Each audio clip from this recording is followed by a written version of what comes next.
Hi, this is Josh Marshall, and this is the Josh Marshall Podcast.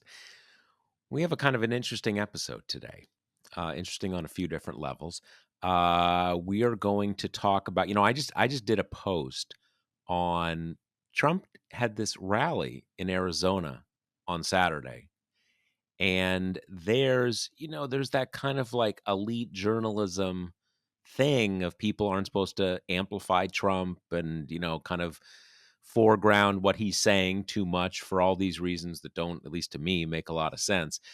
So anyway, this morning I noticed this write up and roll call where it turns out that in addition to sort of kind of going right past 11 up to 12 on the sort of the racist incitement stuff about whites being replaced and only non-whites are going to get the COVID medication and all this kind of stuff. He's now explicitly telling his supporters, you got to cheat in the next election. You got to, Democrats do it, so you have to cheat just to even the score and make it fair.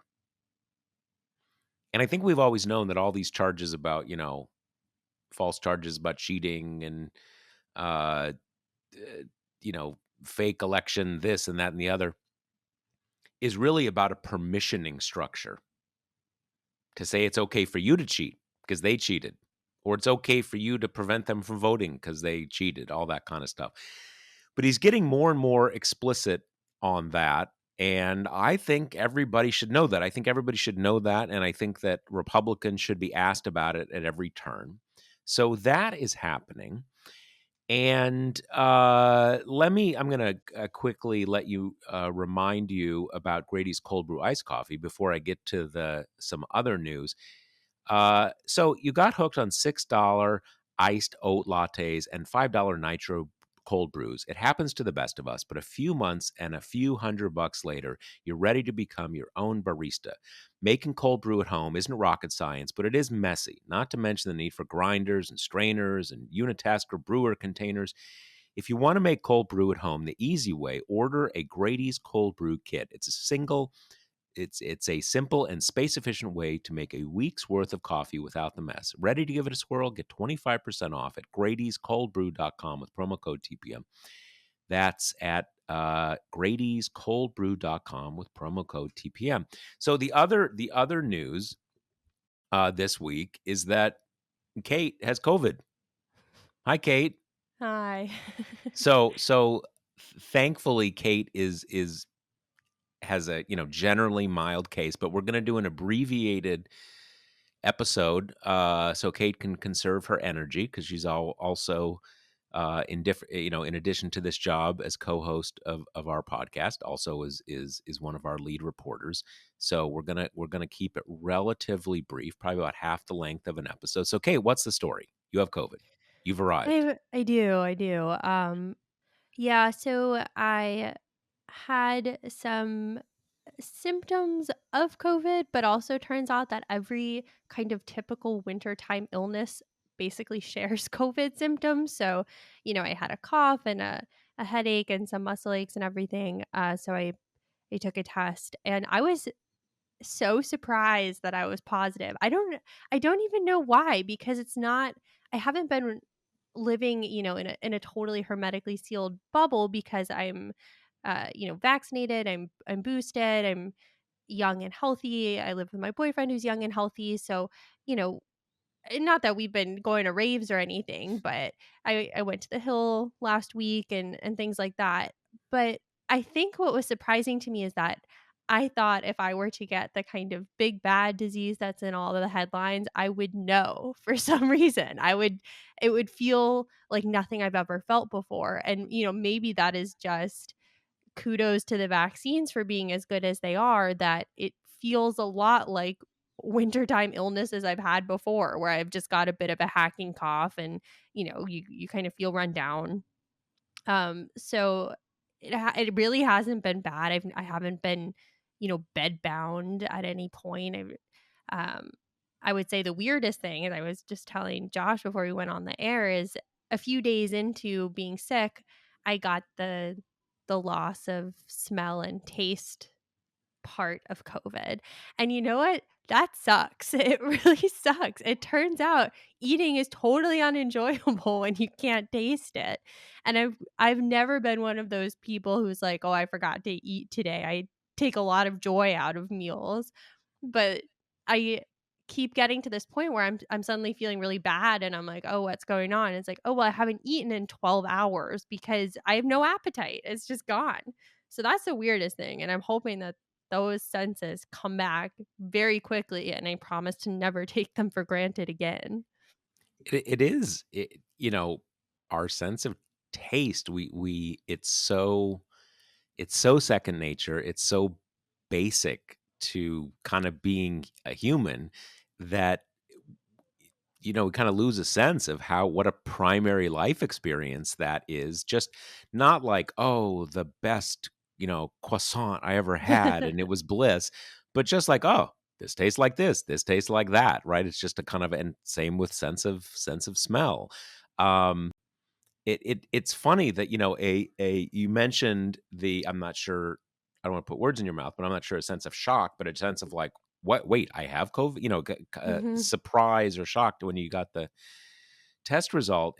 And I know a mutual friend of ours, when this person got COVID, at least as this person described it to me, that at least at the beginning, the sort of the biggest thing was not the symptoms, but just that of the shock value of testing positive.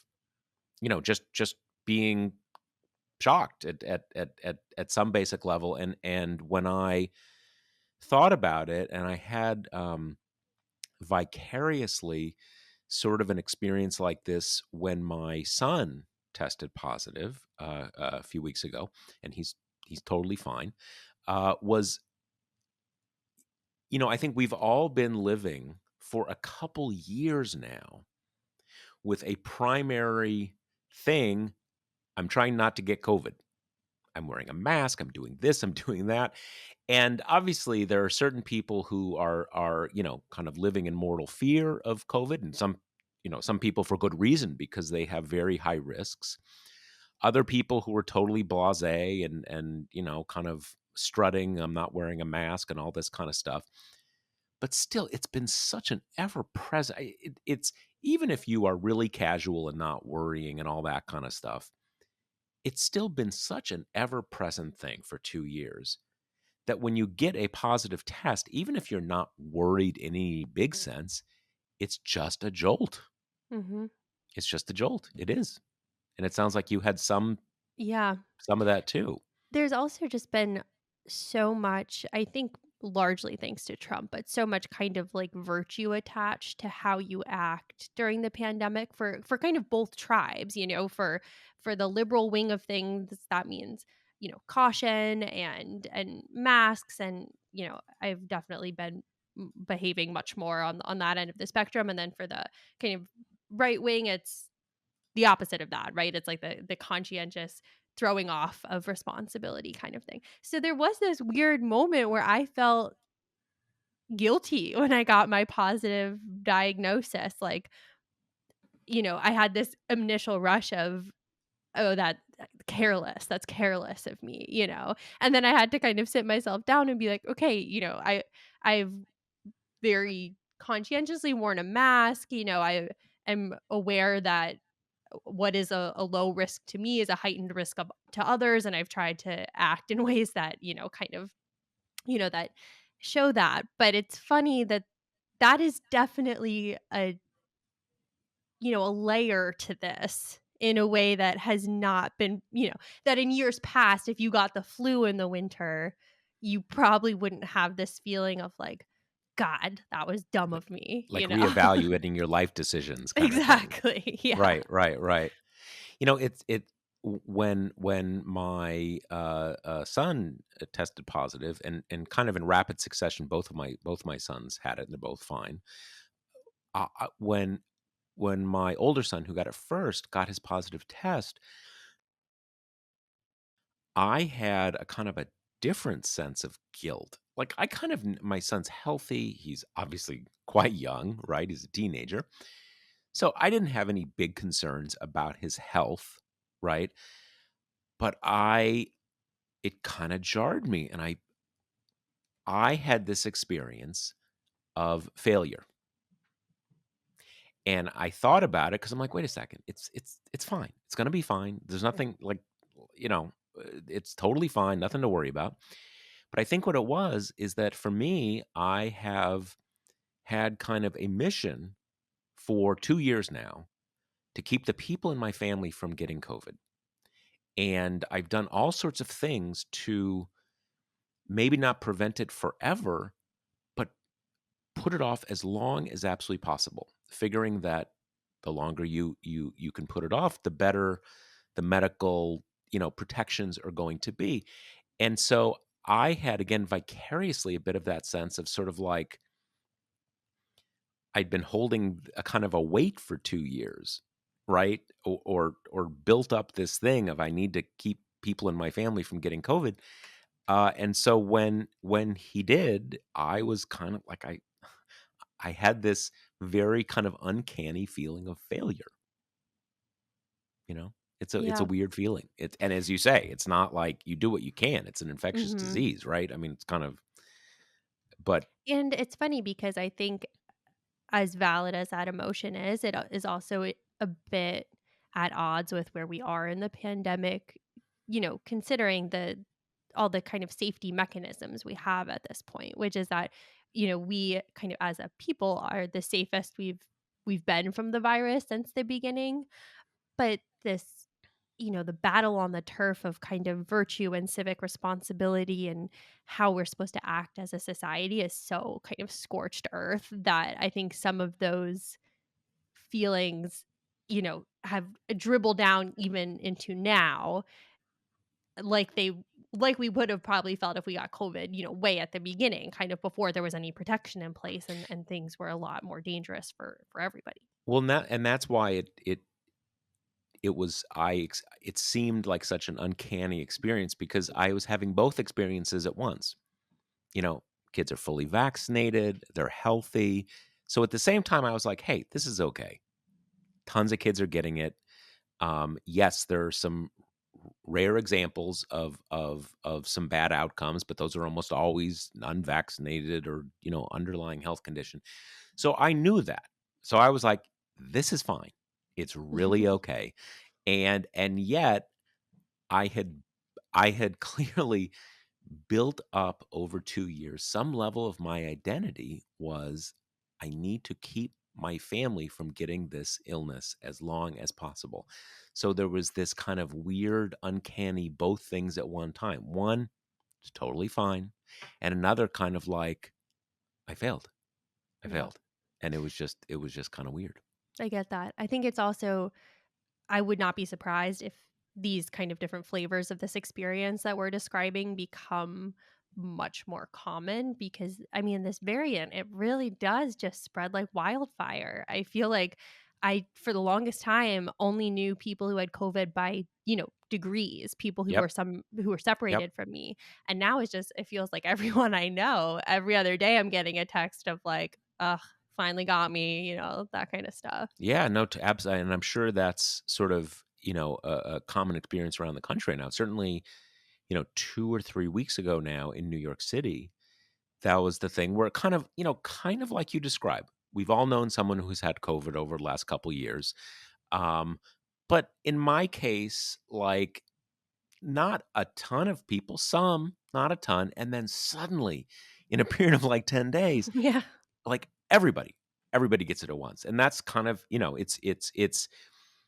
it is, for all of the tests and studies that they will end up doing, you can just see it with your own eyes. It is way more contagious. I mean, Mhm. just because, just it seems like everybody, where it's almost like a kind of, I talk to people now and I'm like, well, you've had COVID, right? Just it's so ubiquitous and there is that. I used to think before this all happened, I had this kind of sense, well, viruses tend to become more mild over time, not because they're nice, but because it's an evolutionary advantage, and that's actually not true. that is a fake bit of wisdom. It's true at an extreme margin, like the virus to any virus to perpetuate itself, it can't kill you on first contact because then you can't spread it, right? But if you sicken and die over 4 or 5 weeks, it's good to go. It can spread to enough people. So this idea that they have to get more mild is not really the case. So we are just blessed. I mean, can you imagine if the original version of COVID was this contagious? Yeah. That's a very different story because clearly, even with masks, most people are, are not, you can take a lot of precautions and still and still get this.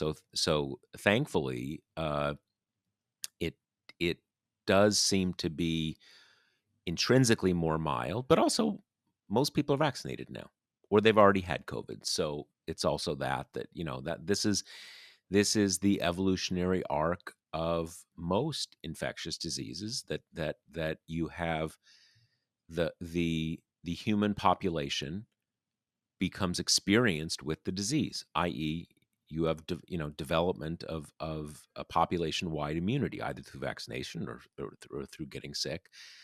Um, so yeah, but it's still a big jolt, and we are all happy that you're basically in good shape, Mm. and I'm sure you'll be smelling and tasting before Ugh, long. I So can't that's wait. I'm like right. No, it's crafting this nutty list in my head of things that I can't freaking wait to taste. And let me tell you, it is not a lot of highbrow cuisine that's making this list. I'm gonna just get like a Krispy Doritos Kreme so donut or fast. something. Yeah. Yeah. Wait, what was it? What was the thing? Doritos. I don't know Oh, why. I've Doritos. never had a big passion for Doritos in my life, and all of a sudden they're all I can think This is a about. total insight into your character, Kate. Yeah, I guess so. All right, so Um, let's transition to the Senate, from COVID to mm, Senate, so we mm, can kind of get this episode wrapped, not too much longer. yeah. As we know, the the Democratic leadership, they are pushing ahead to kind of force votes on a reform of the filibuster and this voting rights legislation, even though it seems almost certain that neither are going to pass. And you've been kind of giving us the moment by moment coverage of this, despite having no sense of smell or taste. So, what's the story? Where is that now? Where are we on that? So today we're recording this Wednesday afternoon. Wednesday evening, we're expected to get to, what they call the cloture vote on the voting bills, the Freedom to Vote Act and the John Lewis Act. And that is the point at which Republicans will be able to filibuster. Democratic leadership basically used kind of a procedural strategy to get these voting bills into another shell bill that can come over from the House as what they call a message, which basically just means Republicans can't filibuster it right away. So there's actual time to debate it and make floor speeches. And then we get to the inevitable filibuster before those things would have reached final passage. Now, is what you're talking about there the issue of you can basically filibuster to prevent the debate from even starting, and then you Right. can later filibuster to prevent the debate from ending, i.e., ending so you can vote. And so this legislative procedure allows the majority to avoid the first opportunity, but there's still the second opportunity, and That's that's kind of exactly what they've right. done here. Got it. Okay. Yep. So we're coming up against that second hurdle where Republicans will filibuster and these bills will fail. And that's the point at which either late tonight or maybe they'll boot it till tomorrow. We expect Schumer to bring up a rules change for a vote, filibuster reform. What they've settled on as of now is basically a kind of hybrid talking filibuster and carve out. So there'll be the talking filibuster part first, but then eventually kind of after the floor holding and all the speech making, then the threshold is lowered from 60 votes to a simple majority. So kind of a hybrid of these two ideas. That the vote on that rules change, whether that come tonight or tomorrow, is then we expect to fail, with Manchin and Sinema at least joining the Republicans in opposing that rules change. So we're in this weird kind of spot where failure is largely preordained, because, Manchin and Sinema, as we've seen this week and last week, have reiterated their refusal to particularly allow the threshold to come down from 60. Manchin will profess that he loves the talking filibuster, but only if the talking filibuster ends in that supermajority requirement again, which doesn't really do a whole lot to further Democratic goals here.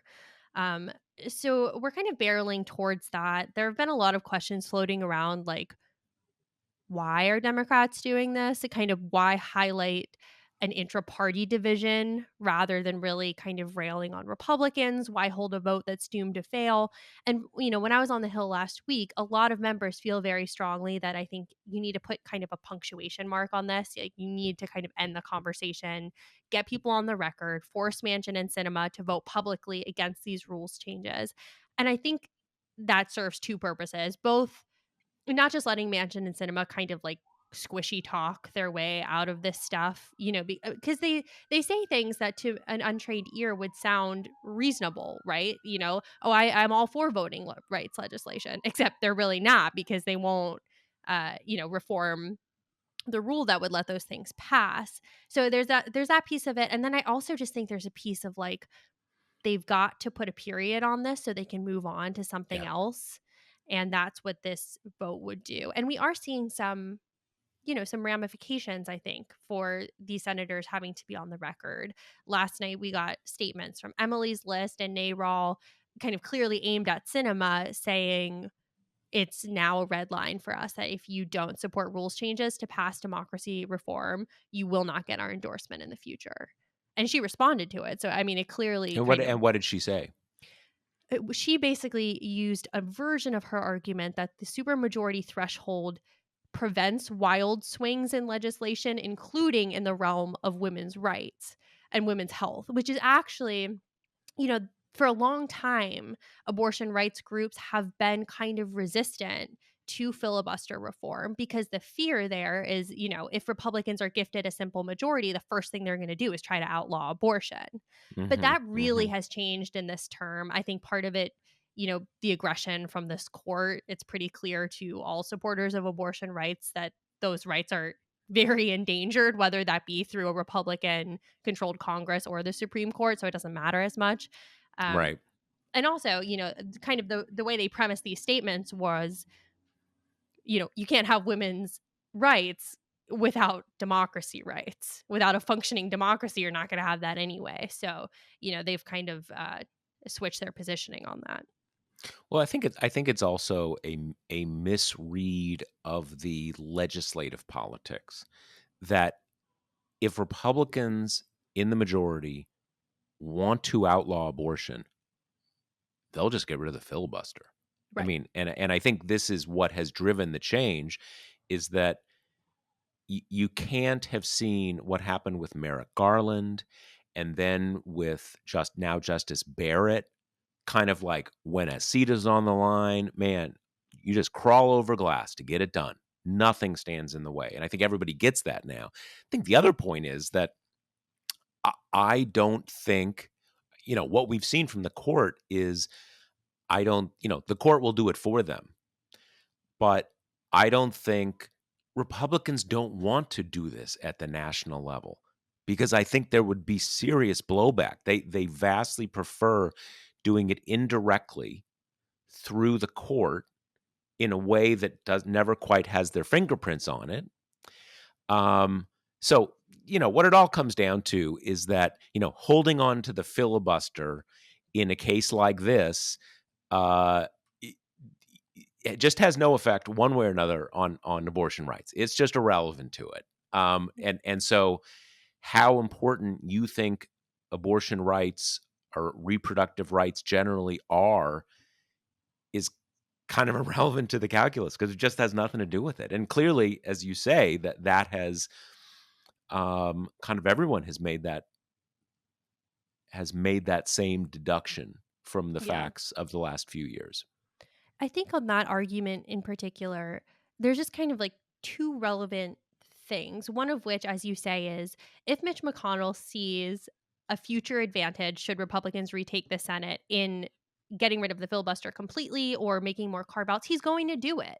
And that's not just speculation. He did it in 2017 when he wanted to get Supreme Court justices passed with a simple majority. So, I mean, we know that that's true. So, kind of the whole argument of like, well, if we do it, Republicans are going to make us pay. I mean, what are you talking about? When has Mitch McConnell ever been like, you know what? Democrats showed restraint. So we owe that in Right. response. Like, get Right. real. Right. And then the Yeah. other piece of it is Republicans just have a more vested interest in maintaining a filibuster on basically all legislation than Democrats do.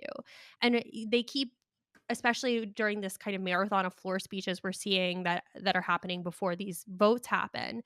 Republicans are saying, we came under pressure from Trump.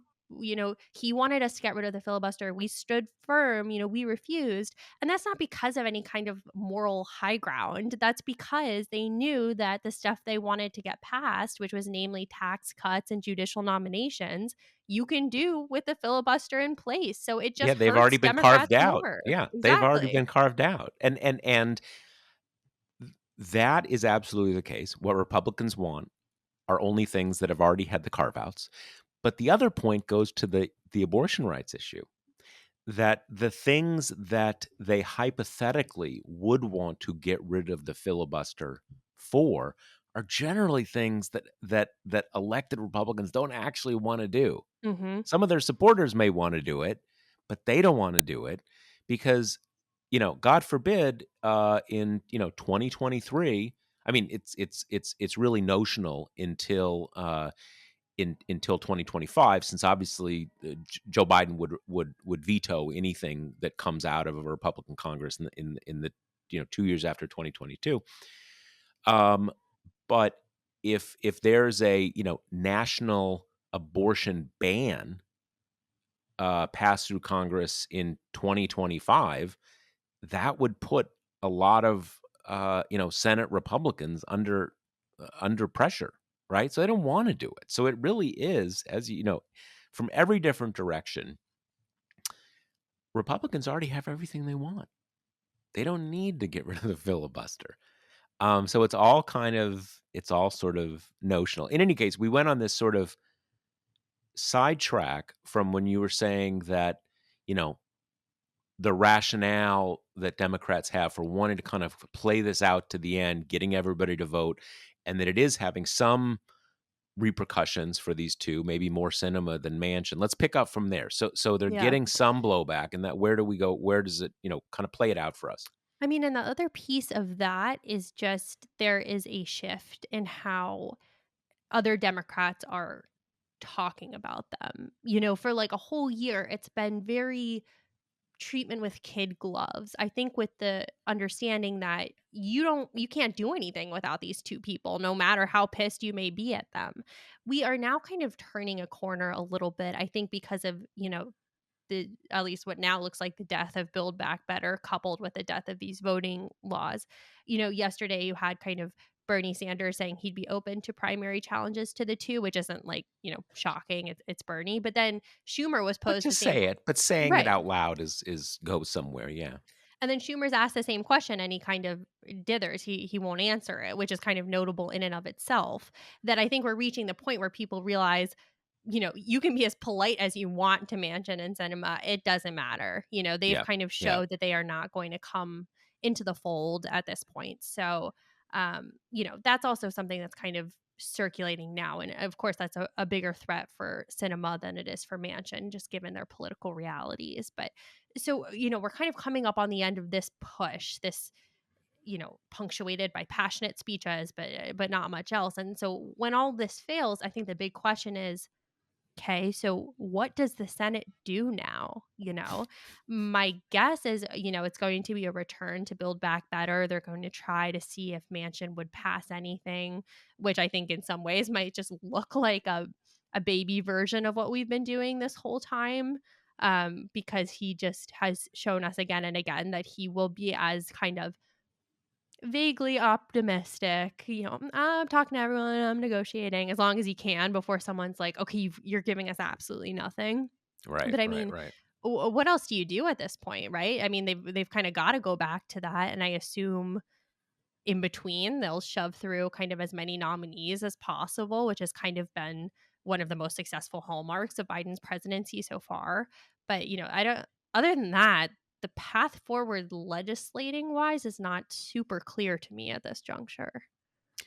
Yeah, yeah, no, I agree. And I saw something about, oh, we'll break up, Build Back Better into a bunch of constituent bills, but it's not like they didn't think of that in the first place. The whole Right. point is it's only the reconciliation sort of omnibus model that allows you to do it possibly with 50 votes. So you could make them into messaging vehicles to just force Republicans to filibuster. But I mean, that's no sweat off their back. They've shown pretty clearly they're happy to especially because you don't have to do anything. You just say no. Right. We're not gonna provide any votes. And that's, as we have said many times on this podcast, that is what is really so corrosive about the filibuster is that you don't have to do anything. You don't have to, go to the floor or do a bunch of antics. You just kind of send a note to the majority leader saying, go get your 60 votes. Good luck. And it's done. So you don't really have to do anything. Right. And I don't really know. I don't really know either. And I think, I mean, I wrote a post about this last week. This is why you hold a vote. This is why you hold a vote. Everybody needs to kind of sign their name and say, this is where I came down. And then it's just there. And as you say, Democrats need it just to kind of move on, Hmm. right? Because you say, look, we did it. It's done. It's done. And because without that, you do continually allow the cinemas and the mansions to have this thing. Well, oh, I wasn't against it.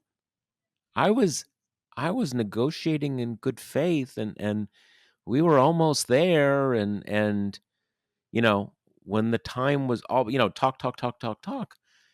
So there's never one of the reasons there's never any accountability is because it's sort of like a Zeno's paradox. You never actually get there.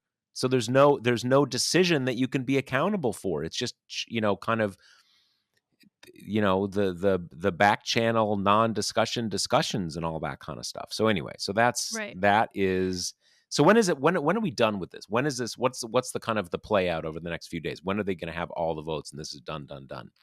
I mean, they could do everything tonight. I think it might stretch into tomorrow. And then they'll probably kind of break for the weekend, and the recess that was supposed to be scheduled for this week has been pushed to next. So there'll be a bit of a break before they kind of come back and regroup and figure out what's next. I mean, there are also some housekeeping stuff on the table, like they are still supposed to fund the government at some point, so those Right. budget negotiations are going on.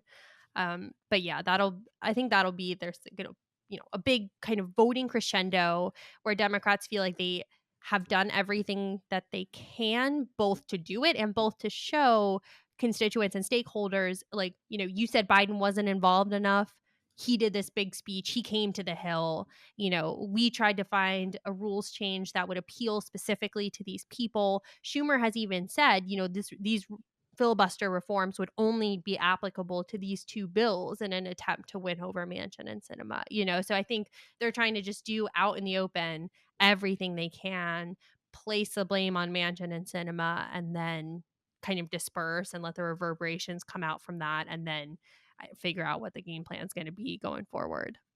Now let's talk about this primarying thing because that's been talked about, threatened, and as you said, there's very different calculus for Manchin and Sinema. We know that West Virginia is an overwhelmingly pro-Trump state, so kind of like you're not gonna you're not gonna hurt him in a primary, and if you do, you're just gonna get a Republican. So that's once, and the other thing is that Joe Manchin's like in his mid 70s. So does he Hmm. even want to run again? Right? He's been doing this his whole life, not in the Senate, but an elected office.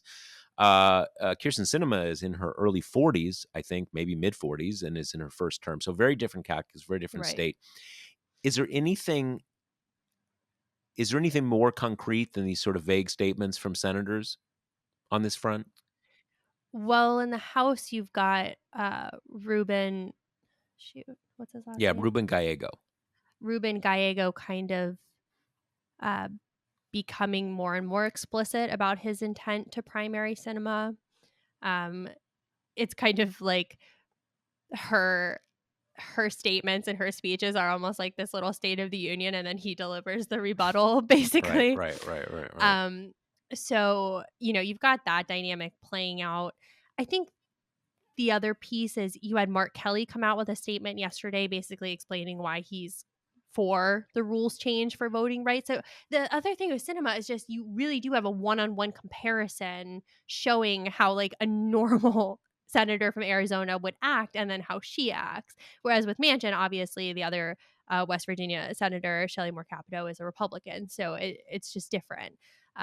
But she's not up till 2024, so there is definitely, I think, some time to see whether that be, Ruben or anyone else who kind of emerges as the big front runner. But I would be shocked at this point if she doesn't have a very, very serious competitive primary challenge. Yeah, I think the thing with Gallego, and just for listeners, he is, I don't know exactly how many terms he's been in office, but he's been in the House for, at least maybe 3 or 4 terms. I don't know exactly. He's a young guy, right? Iraq War vet, relatively new, but been there for at least a few cycles. The key there is you can say like, oh yeah, he should primary her, but you primary someone and you basically have to give up your House seat, right? You can, in theory, you can kind of, but not really. It depends on the laws in different states. But so the point is does he really want to give up his safe House seat? I mean, that's a big thing because, like, maybe you lose the primary, maybe you lose the Senate thing. Right. I mean, it's sort of a question to me whether she will draw someone who is really a player in Arizona politics and really is a possible next senator, or someone who is more just a vehicle to drive her from office. And I don't have much question. She'll at least get that second thing. Mhm. I mean, at this point, kind of people, the standard thing with primaries is, well, do you care so much about purity that you're going to lose the seat? I don't think she can be elected again. She's so deeply unpopular among Democrats. Um, and you know, Democrats are a minority of voters in the state anyway. You have to have any Democrat in Arizona statewide has to have basically unanimous support from Democrats and some crossover Republicans. You can't be down at like 40% support among Democrats and have any chance in hell. It's sort of beside the point whether she wins the primary. I don't think she can win a general. I just don't. I just don't think it's possible for her. It really does seem like she's doing this weird calculus of like, well, I'll make up for all the Democrats I lose in crossover Republicans. And it's just like, what are you talking about, man? Like, they might like you in the context of you're making life hard for Democrats, but that doesn't mean they're going to vote for you instead of the person with the R next to their name. Yeah, it's silly, and she's a very cocooned egomaniac, and that is really, it's I'm not Joe Manchin is he is what he is. He knows what he's doing. He knows the politics of his state. He's decided this is what he wants to do for various different kind of reasons. What is so annoying and frustrating about Kirsten Sinema is that at a basic level, I think that she thinks that politically, electorally, this is working for her, and it's not. It's totally not. And that's just because of her myopia. Um, and, you know, I take a little solace from the fact that her political career is basically over, but not much solace, right? I mean, like, not that that accomplishes much for things that matter. Anyway, let's move on to our question so we can Mhm. get you some a little R&R to rest up since you're when you're convalescing while also covering the Hill for us. So what's our question? Okay, so our question's from Eric, who asks, why has so much energy been directed towards a filibuster carve-out on voting rights and not the overall reform/return to the talking filibuster of the Mr. Smith goes to Washington? Seems like it'd be easier to get Manchin and Sinema on board with a return to how things used to be rather than a carve-out they've said all year they wouldn't support. He asks, hasn't Manchin said he's open to the talking filibuster? Are they just being totally disingenuous? And I think this is how they've been trying to frame the carve out. You hear the phrase restoration of the Senate like 8 million times a day. And I think that's why the inclusion of the talking filibuster in this reform that seems to be the one they're going to vote on to, bring it back to a hall of debate, all that kind of stuff that would maybe appeal to them if they really are the institutionalists they're at least acting like. But then it's I guess they could pass a reform that's a talking filibuster with still the supermajority threshold, but it's just not super clear to me that that would change things a whole lot. I guess there's an argument to be made that people would have to kind of stand up and speak on their opposition, even though I'm not completely sure that doesn't just introduce a world where we have Ted Cruz on the Senate floor every hour reading Green Eggs and Ham or whatever. But, what they're trying to pass is this talking filibuster with the lowered threshold. So we're bringing back the debate. Everyone has to engage, blah, blah, blah. Washington is back to its wonderful days of yore. But then there's actually also a chance for it to pass. I think just having a talking filibuster plus a 60 vote threshold means you're going to have the people who like to hear themselves talk for a while and then come up against that same wall that we've had with every vote. Yeah, and I think the answer is that Democrats have auditioned every conceivable way of loosening the hold of the filibuster. There are various kinds of ways you can do talking filibuster where you at least have to do something, something that is kind of time limited, de facto time limited. There are reforms that maybe it's not that you have to get 60 votes, it's that the minority has to have 40 votes to block. So you actually have to get 40 votes on the table at any given moment. So there's that. There's these carve-outs. And I think the answer is Democrats have given these two every conceivable path. It's sort of like one of those big diner menus, right? You go to the diner and you're like, how do they have all this stuff on the menu? How is all this stuff in the refrigerator at the diner? Everything is an option. They've given them every option, and it's no to everything. And for what it's worth, and it isn't much, I don't even really like the carve-out idea. Yes, voting rights are really important, but is fiscal policy not important? Everything's important. And if we could do it with a carve-out, great. But I think the answer is they have offered them every conceivable path to even a little loosening of the filibuster. And the answer has always been no. And so we see that what they really want is a 60 volt threshold regardless. That's what they want. And that's just, so it's not a matter of they could have come at it some different way. This is just what they want. Yep. So we'll probably see the conclusion of this effort, by week's end. Yeah, no, there is, it is what it is. And what also is what it is that Grady's Cold Brew Iced Coffee is sponsored the Josh Marshall What a podcast. segue. Hey, there's a reason I get paid the big bucks. You can get 25% off at Grady'sColdBrew.com with promo code TPM. That's Grady'sColdBrew.com with promo code TPM. Okay, everybody send thoughts of healing and wellness to Kate as she convalesces and recovers from COVID. And we'll talk to you next week. All right, see you next week, folks. Later.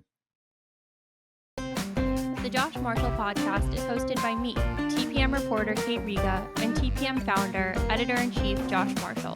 The show is produced by Jackie Wilhelm. Thanks to Why Not Jansfeld for our podcast theme song, and thanks to all our TPM members who make this possible. Rate and review us on Apple Podcasts and subscribe wherever you listen.